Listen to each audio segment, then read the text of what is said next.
Hello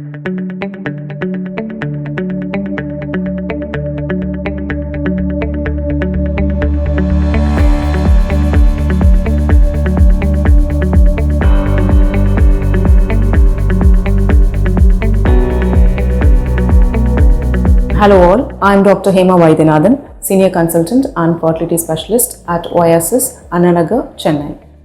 So far, more than 8 million babies are born worldwide with the use of IVF.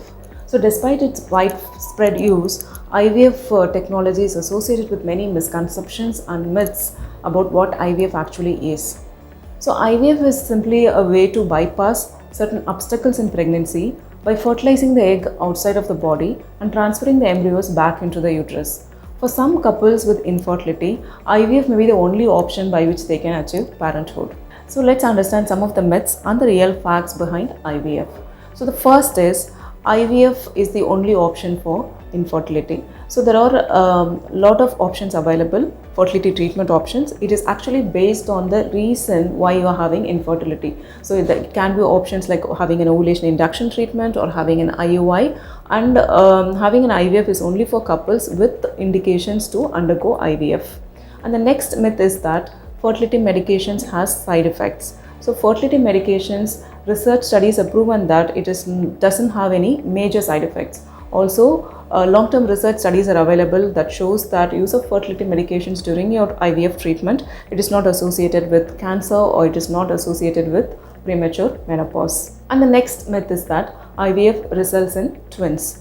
So it is true that use of IVF as a technology for conception, it is associated with multiple pregnancy than normal conception. But it actually depends on the number of embryos being transferred. So what is suggested is that to have an elective single embryo transfer to reduce this risk of multiple pregnancy. And the next myth is that IVF children has birth defects. So it is not true. IVF children are born as healthy as children that are conceived with natural conception.